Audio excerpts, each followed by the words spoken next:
अब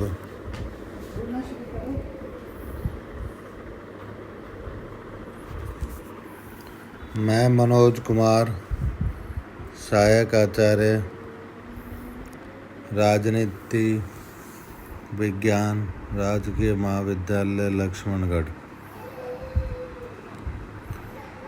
आज हम BA सेकेंड ईयर के द्वितीय प्रश्न पत्र भारतीय राज्य व्यवस्था के एक टॉपिक प्रस्तावना के बारे में विस्तार से पढ़ेंगे। भारतीय संविधान में प्रस्तावना एक मूल आधार या मूल कुंजी है। इस प्रस्तावना का विचार संविधान में अमेरिका के संविधान से प्रभावित है। यह प्रस्तावना संविधान के सभी आदर्शों का वर्णन करती है। प्रस्तावना में वर्णित यह आदर्श संविधान द्वारा 22 जनवरी 1947 को उद्देश्य प्रस्ताव के रूप में स्वीकार किए गए थे।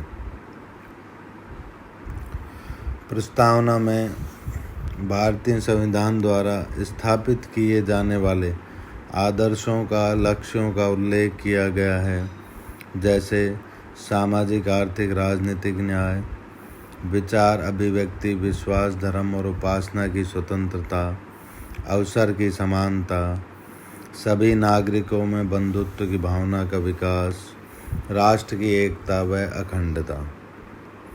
प्रस्तावना में ये आदर्श पूरा करने के लिए सरकार की प्रणाली का भी वर्णन है। इसके अनुसार भारत एक संप्रभु, समाजवादी, पंथ निरपेक्ष, लोकतंत्रात्मक गणराज्य के रूप में स्थापित किया गया है। प्रस्तावना में 42वें संविधान संशोधन द्वारा समाजवादी, पंथ निरपेक्ष और अखंडता शब्दों को भी जोड़ा गया। प्रस्तावना में संविधान के निर्माण की तिथि 26 नवंबर 1949 का उल्लेख किया गया है। KM मुंशी ने प्रस्तावना को संविधान की जन्म कुंडली बताया है।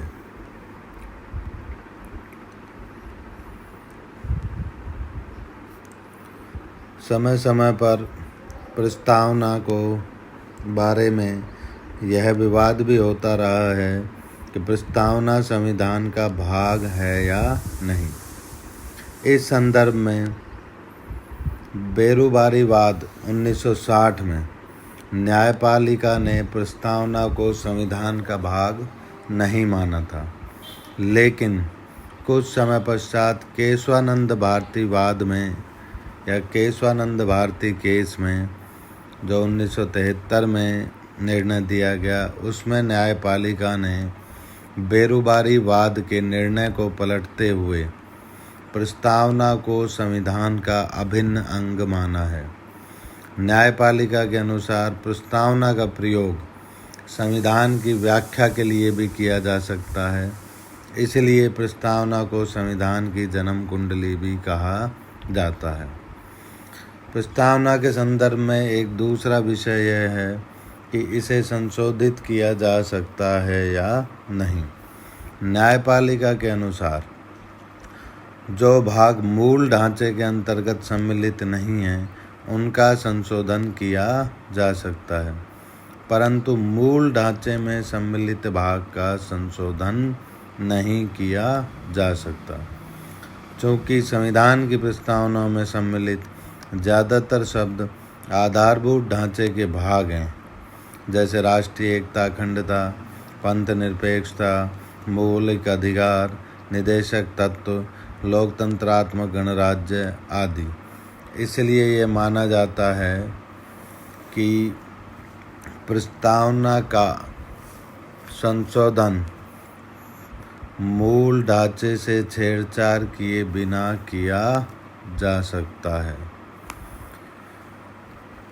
प्रस्तावना को वर्तमान में भारतीय संविधान का अभिन्न अंग माना जाता है और न्यायालय द्वारा प्रस्तावना से संविधान की व्याख्या के लिए इसका प्रयोग भी समय समय पर किया जाता है और इससे मार्गदर्शन प्राप्त किया जाता है।